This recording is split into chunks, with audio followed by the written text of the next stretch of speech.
Hello. So let us start with our today's topic. Last class we classification of energy resources ആണ് നോക്കിയത്. ഇന്നത്തെ ക്ലാസ്സിൽ നമുക്ക് conventional sources of energy അതാണ് നമ്മൾ നോക്കാൻ പോകുന്നത്.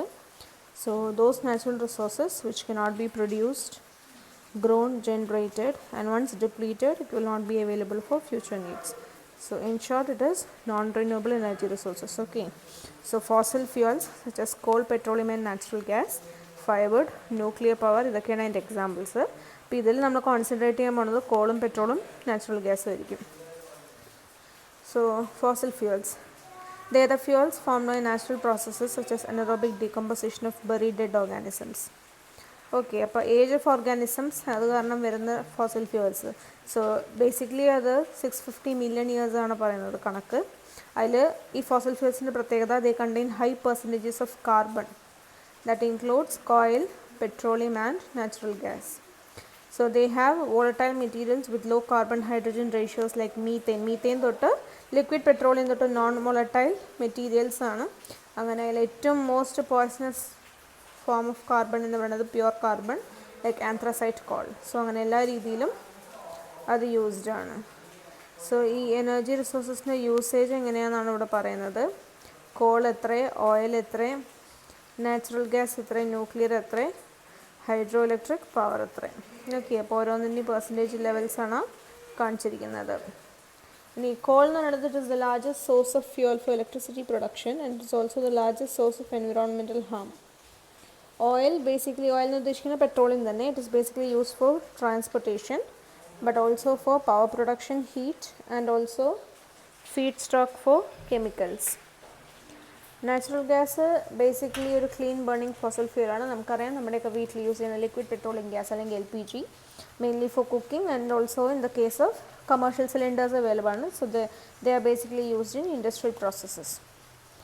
And natural gas is also used in turbines to produce electricity. Nowadays നിങ്ങൾക്ക് അറിയാം കുറച്ചെങ്കിലും ട്രാൻസ്പോർട്ടേഷനിലും യൂസ് ചെയ്യുന്നുണ്ട്. Hydroelectric power എന്ന് പറയുമ്പോൾ it uses the force of moving water to produce electricity. It is one of the main suppliers of electricity in the world. Nuclear power harnesses the heat of radioactive materials to produce steam for power generation. നമുക്കിനി ആ fossil ഫ്യൂൽസിൽ മൂന്നെണ്ണം നോക്കാം, which is coal, petroleum and natural gas. Okay, so കോളിനെ കുറിച്ച് ആദ്യം പറയുകയാണെങ്കിൽ നമ്മുടെ fossil fuel which is made by carbonised vegetable material. Basically അതൊരു ബ്ലാക്ക് ബ്രൗൺ സെഡിമെൻ്ററി റോക്കാണ്. ഓക്കെ, അപ്പോൾ ആ റോക്കിൻ്റെ ഫോമാണ് പറയണത്. അത് ഫോസിലായിട്ട് വർഷങ്ങൾ 650 മില്യൺ ഇയേഴ്സ് നമ്മൾ നേരത്തെ കണക്ക് പറഞ്ഞു. സോ അത്രയും പ്രോസസ്സിന് ശേഷമാണ് അതൊരു ബ്ലാക്ക് ബ്രൗൺ സെഡിമെൻ്ററി റോക്കായി മാറ്റുന്നത്. ആ ഫോർമേഷൻ എങ്ങനെയാണെന്നുള്ളത് പറയുന്നുണ്ട്. Basically it has carbon and other elements that are associated are hydrogen, sulphur, oxygen and nitrogen. Coal is found when the dead plant matter is converted into peat. അതാണ് first transformation. അത് കഴിഞ്ഞ് it is getting converted into lignite and finally anthracite. Anthracite ആകുമ്പോഴാണ് അത് pure carbon and black brown sedimentary റോക്കായി മാറുന്നത്. So ഈ ഒരു പ്രോസസ്സിന് biological as well as geological പ്രോസസ്സും ഉണ്ട്, ഒരുപാട് വർഷങ്ങൾ. So this is fossil fuel is something which is abundant now and can last at least for 200 more years. Okay, advantages and abundant availability തന്നെയാണ്. പിന്നെ ഈസിലി ട്രാൻസ്പോർട്ടബിൾ ആണ് and it is comparatively a cheap energy source. Even നമ്മുടെ Indian റെയിൽവേസിൽ പോലും use ചെയ്തതെന്ന് ഫ്യൂവലാണ്. Disadvantages dangerous ആണ് obviously. പിന്നെ ട്രാൻസ്പോർട്ടിങ്, പൊല്യൂഷൻ, മെയിൻ പ്രശ്നം പൊല്യൂഷൻ തന്നെയാണ്. Burning coal produces pollution, transportation causes pollution, ഇത് ഗ്രീൻ ഹൗസ് ഗ്യാസസിനെ എഫക്റ്റ് ചെയ്ത ഗ്ലോബൽ വാർമിംഗ് ആയി. സോ മൊത്തത്തിൽ അങ്ങനത്തെ പ്രശ്നങ്ങൾ. പിന്നെന്താ, it is non renewable, so it is going to deplete time വരുന്നതിനനുസരിച്ച്. Okay, പിന്നെ കോൾ മൈനിങ്ങിൽ വർക്ക് ചെയ്യുന്ന ആൾക്കാർക്ക്, കോൾ മൈൻസിൽ വർക്ക് ചെയ്യുന്നവർക്ക് പെട്ടെന്ന് തന്നെ ഈ ബ്രീത്തിങ്, ലങ്സിൻ്റെയും അതായത് ഡിസീസസ് വരാൻ ചാൻസ് വളരെ, റെസ്പിറേറ്ററി സംബന്ധമായ ഡിസീസസ് വരാൻ ചാൻസ് വളരെ കൂടുതലാണ്. അടുത്ത നമ്മുടെ fossil fuel is petroleum.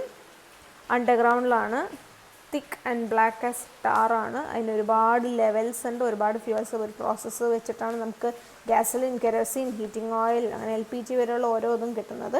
Plastics also are made from petroleum. ഈ പെട്രോളിയം ബേസിക്കലി അണ്ടർഗ്രൗണ്ട്സിലായിരിക്കും, റോക്സിൻ്റെ ഉള്ളിൽ തന്നെ. അപ്പോൾ വെൽ ഡ്രിൽ ചെയ്തിട്ടാണ് നമുക്കിത് എടുക്കാൻ പറ്റുന്നത്. പിന്നെ നമുക്കറിയാമല്ലോ, നമ്മൾ ഓയിൽ ഡ്രിഗ് എന്നൊക്കെ കേട്ടുകയാണ്. സോ അങ്ങനത്തെ കേസുകളിലാണ്, അങ്ങനെയാണ് നമ്മൾ ഈ ഓയിൽ എടുക്കുന്നത്. അഡ്വാൻറ്റേജ് അഗെയിൻ ഒരുപാട് സ്ഥലത്തുണ്ട് എന്നുള്ളതാണ്. And it can be transported using pipes and may be some ships. Okay. ഇനി disadvantages, the environmental damage can be caused when you build the rig and by accidental oil spillages. പിന്നെ renewable അല്ല, so once supplies are out, it is going to run out. And burning such types of fuels, again greenhouse gas, again global warming. So again pollution ആണ് main problem. പിന്നെ ഓയിലിൻ്റെ price നമുക്കറിയാം കൂടി വരികയാണ്. പിന്നെ again working on an oil rig is dangerous due to the risk of explosions and bad weather. And the final one is our natural gas, which as I said, നമ്മുടെ വീടുകളിൽ നമ്മൾ പാചകം ചെയ്യാൻ ഉപയോഗിക്കുന്നത്. So cooking food, drying clothes, heating water and then even to produce electricity. Mixture of gases ആണ് from the fossil remains of ancient plants and animals. Main ingredient എന്ന് പറയുന്നത് methane, CH4, അതാണ്. It gives a lot of heat and light. And the advantage is that it doesn't produce smoke. So advantage പറയുമ്പോൾ environment friendly when you compare with coal and oil. Okay. പിന്നെ ഒരു 70% less carbon dioxide ആണ് when you compare to coal and oil. And it burns cleaner than heating oil and does not leave any product like ash. Okay, ഒരു end product ഇല്ല അവിടെ, burn ചെയ്ത് കഴിയണു, അത്രയേ ഉള്ളൂ. പിന്നെ throughout underground pipeline വഴി എല്ലായിടത്തേക്കും ട്രാൻസ്പോർട്ടേഷൻ എത്തിക്കാൻ പറ്റും, കൺവീനിയൻ്റ് ആണ്. ഡിസഡ്വാൻറ്റേജിൽ എന്താ പ്രശ്നം എന്ന് വെച്ചാൽ കമ്പസ്റ്റബിൾ ആണ്, ഈസിലി എക്സ്പ്ലോസീവ് ആണ് ഇഫ് ഹാൻഡിൽ പ്രോപ്പർലി. അല്ലേ, നമ്മൾ ഗ്യാസ് സിലിണ്ടർ വരുമ്പോൾ തന്നെ എല്ലാവരും ശ്രദ്ധിച്ചു കാണും, അതിൽ ഇൻഫ്ലേമബിൾ എന്ന് പറഞ്ഞ് പ്രത്യേകം അതിൻ്റെ മുകളിൽ എഴുതി വെച്ചിട്ടുണ്ട്. So it is really dangerous. ഒരു ചെറിയ ലീക്ക് ഉണ്ടെങ്കിൽ തന്നെ അല്ലേ ഗ്യാസ് ബിൽഡപ്പ് ചെയ്യുന്നു, പല സിനിമകളിലും നമ്മൾ കണ്ട കാഴ്ചയാണ്. അപ്പോൾ ഗ്യാസ് ഇഗ്നൈറ്റ് ചെയ്താൽ ഒരു എക്സ്പ്ലോഷൻ തന്നെ ഉണ്ടാവാം. ലീക്ക് എത്ര ലീക്കായി എന്നുള്ളതിനനുസരിച്ചായിരിക്കും ആ എക്സ്പ്ലോഷൻ്റെ സിവിയറിറ്റി. ഓക്കെ. പിന്നെ ഗ്യാസ് നമ്മൾ സ്മെല്ല് ചെയ്യുകയാണെങ്കിൽ, ഇൻഹെയിൽ ചെയ്യുകയാണെങ്കിൽ it is really toxic. So health problems ഉണ്ടാവാം. It can again lead to death. Okay. So effects of fossil fuels in short, mainly severe air pollution going on to greenhouse effect and severe damage to environment and you can say even damage to your health. Thank you.